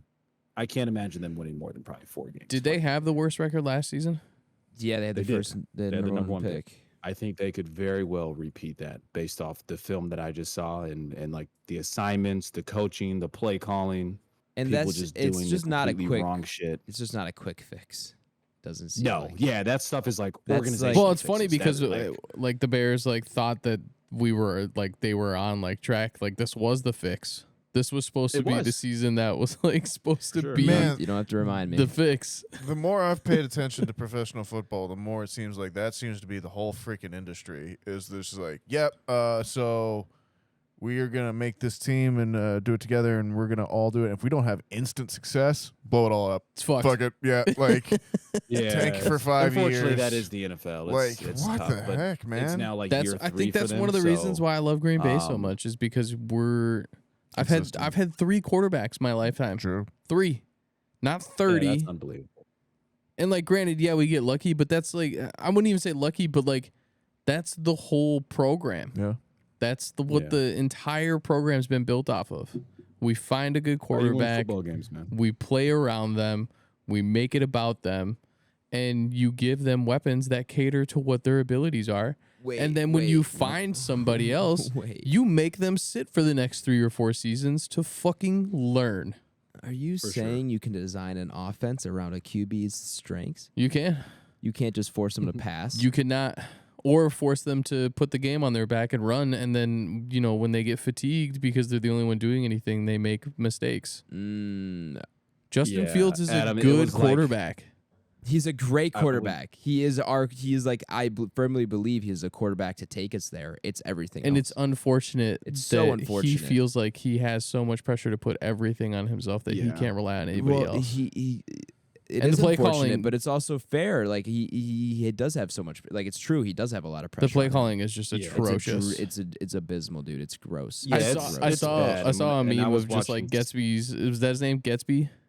or I Getsy? forgot Yeah, the I dude's believe so. name. Getsy, Yeah, it's something like yeah. that. though. It's and so I saw a meme where it's like Getsy's playbook, and it's like the original like 1998 Madden like 3 running plays, that's- and I was like, bro, When I tell you, like, when I was able to like actually like look at the film and like see what's going on, because I'm like, all right, to look at it on broadcast cam of like how the game is portrayed on TV is Way totally different. You can't see all 22 people. 100%. You can't see like coverage assignments. And to see the actual film, it's like laughable, bro. Like I'm saying, like there's like people running like you'll have like 2 receivers right next, and it's like that. Either one of them have to be fucked. That's the play call. That's insane, and that happens on numerous times. it's So it's like, wild. I don't know, man. It's bad, dude. It's really bad. I don't think there's a fix. I think the Bears are fucked. And that stuff Forever, stunts the dude. growth of a quarterback, Forever. for sure. No matter how talented Fields is, like that. Those are the types of things that once you get in those habits and get in that system, you're probably never going to be the player you think you were. How much longer is he So- in Chicago for? Guaranteed. This is Yeah. I Whew, think like that's a 2 or good 3 more question. years. honestly, dude. I don't think he's on the roster after this year. Wow. I think they'll trade him. I think they'll draft. And if we're as he's bad gonna as they think they're gonna be, perform so well think on another. He is, team. yeah, 100%. He's gonna. yeah, and I that's, think they'll and draft you a know what's gonna quarterback, happen. and then somebody will just trade for him and give him another shot. He'll be in a new scheme. Who's a in new charge of the offense, office and I for think that'll help the him. Bears? Idiot. I forgot his Yeah. name too. I just saw it Do you know the owner, not off the top of my head. Blake? Bears I don't follow is not don't follow. Or, like, who's- I think it's a. Or like who the head of It's a- office is? Like who's the Yeah, guy? They what's just the got the owner's name? GM. They've been owning for a long time. I'll look. I don't mean to get in like deep sports talk, but No, it's yeah, okay. I can't think of what it is. But I know it's an older. Virginia Hallis family. McCaskey. oh Yeah, Haskell. Yeah, so I know their family's always. Think she's this living member of that right now. So yeah, I don't know. Talk about turning some shit around, man. So Whatever the have done recently, you what the say so? Jaguars have done, what Yeah, the they Bengals actually have done, should that's sell. what he's got to do next. it'll be cool though once they finally get into Arlington Heights, because we're like I'm definitely going to games. That's 5 minutes. Like literally a mile from my house. Yeah. Yeah, like 5 minutes. Ryan Poles is the GM, by the way. Oh yeah, he's a piece of shit. Yeah, I kind of blame him for a lot of things. Yeah, man, Chicago sports are just brutal. It's funny. Just freaking brutal. I need Jerry Reinsdorf to get out of the city, ASAP. That's I care more about that than I do the Bears. That's 2 teams right there. And he's fucking up 2 teams. How the hell do you do that? Blake, is that all you've been getting around to? Yeah, that's all I've gotten is football talk. Has anyone else gone? Is it Adam? It is Adam. Adam's left, yeah. Don't have a ton Okay. either. Went to the Cubs game Saturday. Cubs lost in extras. Heartbreaking, but good time regardless. And then To the later- Diamondbacks, yeah? Yeah. Okay, good. Later that night, watched the Mizzou football game. Watched them play Middle Tennessee, and wow, if there's a team that is close to how the Bears looked on Sunday, Mizzou football did not look good. They look pretty bad. They looked rough. I mean, they won by 4 points, 23-19 against Middle Tennessee. You got a 23-19? 23-19. Yeah. Yeah, they looked rough, and they're similar expectations to the Bears, where it's like this is actually supposed to be Mizzou's year to be good. Had a lot of close games last year, had even more good recruits come in this year, and now it's basically after these first 2 games, we've kind of concluded it is in fact our head coach. Like it's definitely like he's good at recruiting, but he doesn't seem like he can coach an offense or coach a team. Yeah, it's bad. I'm nervous for Mizzou to play any SEC team because it did look like high school football, similar to the Bears. It was a bad weekend of football for my teams. Yeah, I hear you, man. Yeah, because even Chiefs, kind of a team I root for since I went to Mizzou, they lost too. So it's just not a good football week for me. And then the Cubs lost 5 of the last 7 against the Rockies and the Diamondbacks. It's been a rough 2 weeks for me. Baseball sports-wise. playoffs got to be starting rather soon, though. Right? In Somebody 3 weeks or correct me if I'm so, yeah. The Mhm. season ends like October 1st or 2nd, and then playoffs should start a few days later. Cubs are right in the thick wrong. Are of the any of the playoff Chicago race. teams in that hunt? Cubs or- are. The Cubs are the second wild card spot where they've been for the past 2 or 3 weeks. They've had some bad losses here recently, so I don't know where they are exactly. They are Cubs are still in second place. They're 1.5 games back behind the Phillies and for first place in the wild card, and then they're 4.5 games back behind the Brewers for first place in the Central Division. So most likely a wild card spot if they can hold on. The Diamondbacks are surging back now, which is scary. They just lost to the Mets today. So Thank God. Thank the Lord. So Cubs should hopefully hold on, but it's very slim margins here. They're up 1.5 on the Diamondbacks, and Reds are half a game behind the Diamondbacks, and the Giants are half a game behind the Diamondbacks, and Marlins are 1.5 games. It's so tight. It's all within like 3 or 4 games. So it's every win is a must from here on out. And the fact that we lost 2 to the Rockies is terrible because they're the second worst team in baseball. And then Diamondbacks, I don't feel terrible about losing to them. It's how we lost, especially that game on Saturday. It was back-to-back pass balls in the extra innings. Yeah, that'll do it. That scored 2 runs, or it scored 1 run and then allowed the other guy to get the third, and then he scored easily. It was just heartbreaking. And then their other losses were a little fluky. There was a 1-0 loss, and then losing to the Rockies. I don't want to get into it. I'm going to keep going. But didn't watch much in terms of actual movies or TV. I just started Starfield, so I'm going to get back into that. Yeah, I think that's it. And I didn't mention this last week, and we talked about weddings before. I forgot to mention. Shout out my brother who got married. That was one of the reasons Shout out. we skipped those 2 weeks there. Congrats to him and Brenna. They're in South Africa on their honeymoon. I got to send you some of the pics that Nice. he's been sending us, Blake. He's been on a bunch of safaris, like almost every day, Yeah, I seeing was hella gonna ask. lions, literally like 10 feet from lions, and like a whole pride of them just walking next to their car, and they just don't care because they're so used to it. Yeah. But yeah, he's in South Africa for like 2 weeks. Yeah, you have to send me some of that. Yeah, That's I'll cool. see if I can find some of the stuff he sent. Yeah, that's in our dope. chat, but Shout out to them. yeah, he's having a good time out there. Congrats. We'll talk about married life. Nothing's really changed, but everybody asks that same dumb fucking question. Well, that's what changes then. Everyone gets to ask you that question. Yeah, I got a cool ass ring now, so that's That's about it. one ring to rule them all. Yeah, Are you gonna get the Elvish inscribed? I already have it. Do you? I haven't seen it. No, not this ring, but I have a rubber ring that is the ring. Oh, okay. Yeah, Cool. I actually have a real one too, but it's We like don't talk about it's like that a one. movie prop. We don't And- talk about it. Yeah, and you can't see it. Okay. It's my precious. Also, I did go to a concert, by the way, over the weekend. yeah, I what totally forgot about that. Muscadine Bloodline. They are a country group. It's two dudes and just like their band, but I found them a long time ago, and then one of their songs called Porch Swing Angels is actually mine and Leah's first dance song. So the weekend after we got back from our honeymoon, they were in Milwaukee. So we drove up to Milwaukee over the weekend and saw them. So that was cool. Cool. Yeah, we were excited. Oh. And it was a good show. Good. And I didn't know the rave had a basement. So Great venue for concerts, by the way. I've been there Yes, for a it concert. is. a few Yeah, years I back. was That's, there, that's one of my favorite venues for sure. yeah, I was there for like when somebody was in their big hall. There's a basement, and I didn't know that. And you just like walk in on like the side entrance, and it's a much smaller venue, but it's still like super cool. And since these guys aren't like super big, and most of their songs are a little bit more on the slow side for country stuff, it's not like big party country. Everybody drink hangout song. Right. It was cool. It was a nice little kind of more of a sentimental kind of venue for us to be in. So it was cool. Good, man. Yeah. Dope.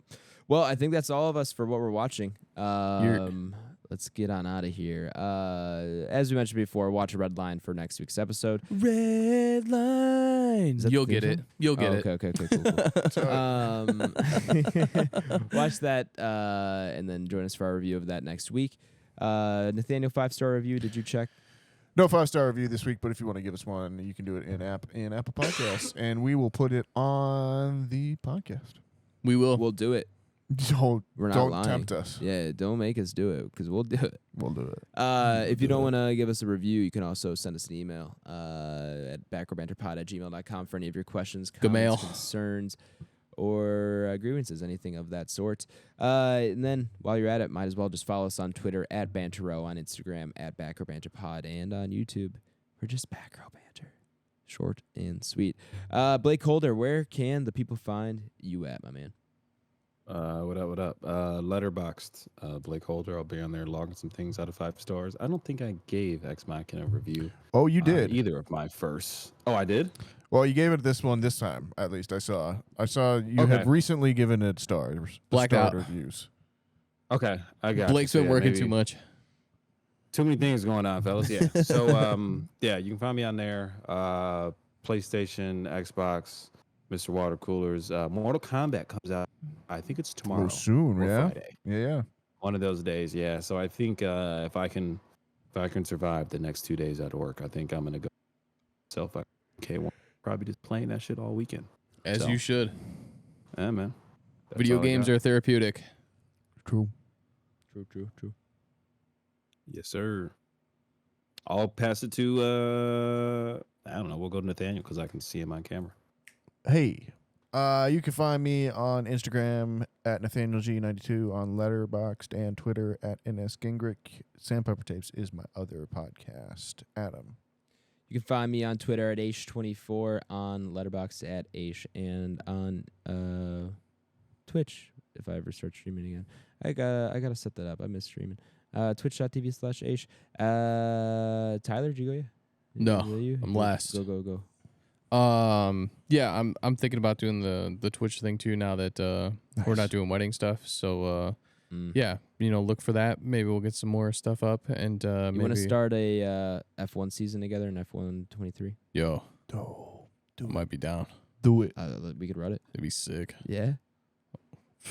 We'll talk. Sheesh. Call reserve driver.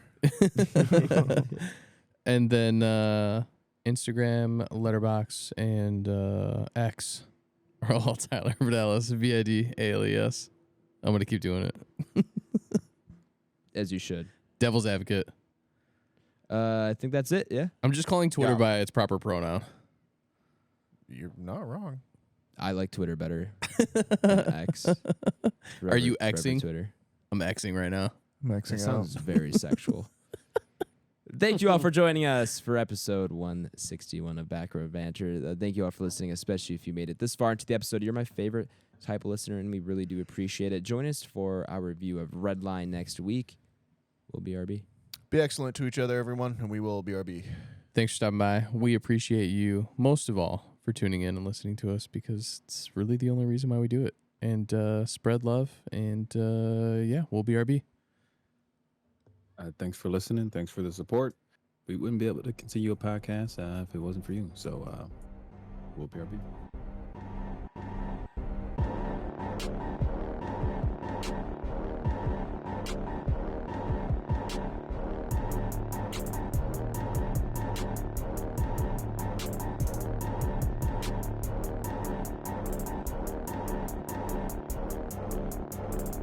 America.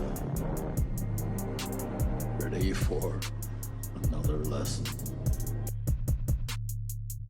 I'm getting an I'm iPhone. thinking of buying one. You're lying. Myself. I swear to God. I don't believe you. I swear to God. Don't fuck with me like that. I swear to God. You're not getting an iPhone. It's gonna be my work phone. See, I knew there was a catch. There is a little bit of a catch. I knew there was a catch. What is it, an iPhone 10R? I honestly have no idea. But this company's crazy, was so I pretty wouldn't be funny. surprised if it was like at least a 13. Nah, I'd say- Yeah. Oh, I'm Yeah, sure. it's probably at least a 12, Yeah, right? Yeah. Could you have asked for an Android and you asked for an Apple, or they just said we're gonna give you an No. iPhone? So the phone you don't get to pick, but you get to pick PC or Mac. Okay. That's And so nice. then I was talking to Joe and I was like, well, what's my phone gonna be? I was like, do I have a choice? He's like, no, it's gonna be an iPhone. I was like, then give me the Mac. that is a good Yeah. idea. That It's is a very just good idea. gonna- It's just gonna make everything easier Yep. there. Have you ever had Yeah, an it's just iPhone? smart. no, Ever? no. Wow. Whoa, that's Wow. actually crazy. Yeah, I bro. fucking hate him. Because I feel like a lot of people who are on Android, maybe not a lot, but Have like tried quite it a bit, out. have at least tried Yeah, iPhone at you, some point. you've at least touched Because an I've iPhone before. I've been around phones so much throughout work Right. that like I just knew that there was no point in testing it out for me. There's no benefits on that side of the fence, Yeah. in my opinion. What'd you say? Yeah. Yeah. So let me ask you this then, Adam, with you being the youngest person here. Have you ever not had an iPhone? In terms of like your actual cell phone, outside of maybe your first cell hilarious. phone at like 6th grade or 7th grade, right? Sorry, what was that question, Blake? Yeah, wow, sorry. Just talking off mic. Sorry.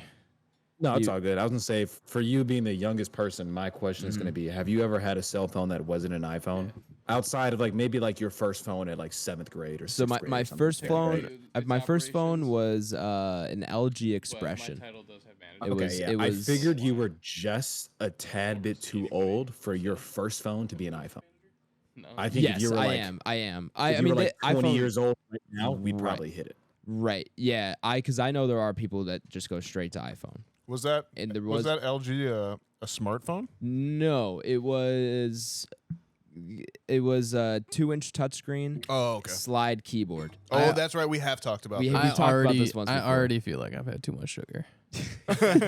From your one sip. Yeah, my stomach's like, what? Hey, man, what the Hey, fuck is whoa, this? whoa. It's a toss up. What's worse for you?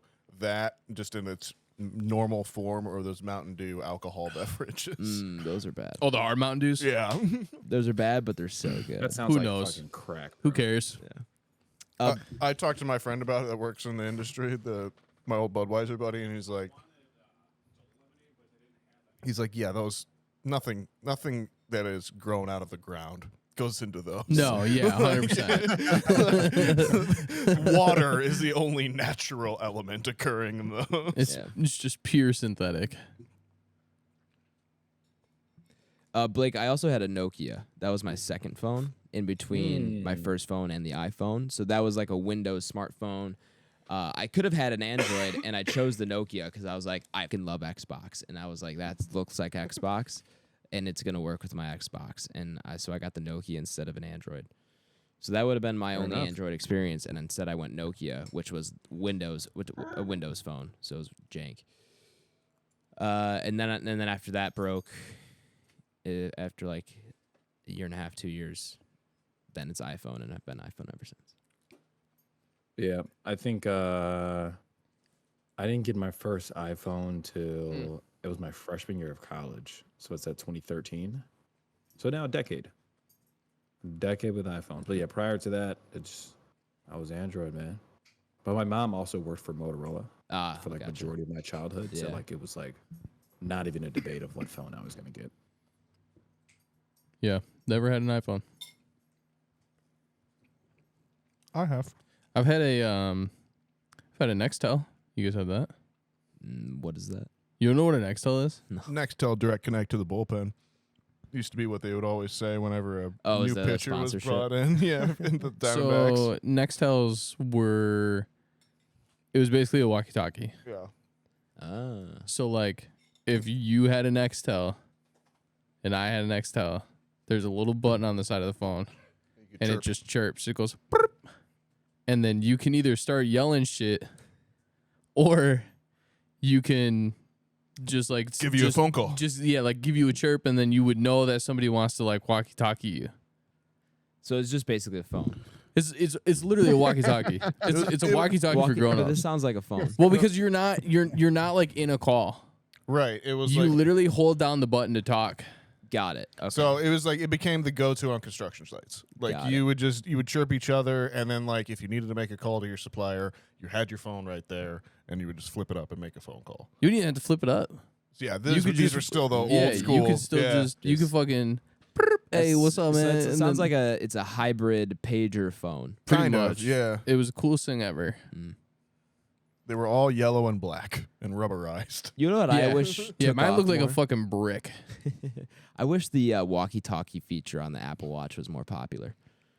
Well, because I mean, Isn't that sick? It's literally what it Basically is. the same thing. Yeah. And it's fucking dope. Yeah, it is dope. I agree. When I first got my Apple Watch, that was one of the things I was most excited for. Oh, I'm going to use this all the time. Turns out Nobody uses no one it. uses it. No Yeah. walkie-talkies. But also, I don't know a ton of people in my life that have Apple Watches, actually. My mom just got one, and then I really, some friends here and there, but You not don't want a ton of people. walkie-talkie, your mom? She just got one, like, in December, and I forgot walkie-talkie was a thing until this conversation. Dang. But maybe I'll Walkie-talkie start. or I'm gonna right now set that up. on I'm the gonna pod? set that up. Me and my mom will be talking. I'd walkie-talkie my mom all the time. Walkie-talkie buds. Yeah. And the cool thing was there was no distance on it. It wasn't like he had to be in a 5-mile range because you're on a cellular network. You could just fucking That is chirp your pretty boy anywhere you want. Yeah, That's was dope. Cool. They were sick.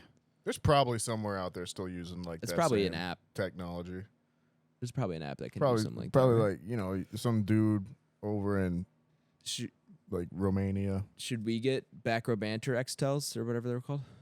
Nextels. Nextels. Should we get Back Row Banter ones and we just I'm down. Chirp each we other. just chip each other just for fun? Amen. Sign me up. See if I can get my trade in my iPhone today. I think you could get some credit for it. Maybe. I don't know. They depreciate pretty fast, dude, in the next week. If you trade this one in, you're gonna get the iPhone 4 and a Nextel.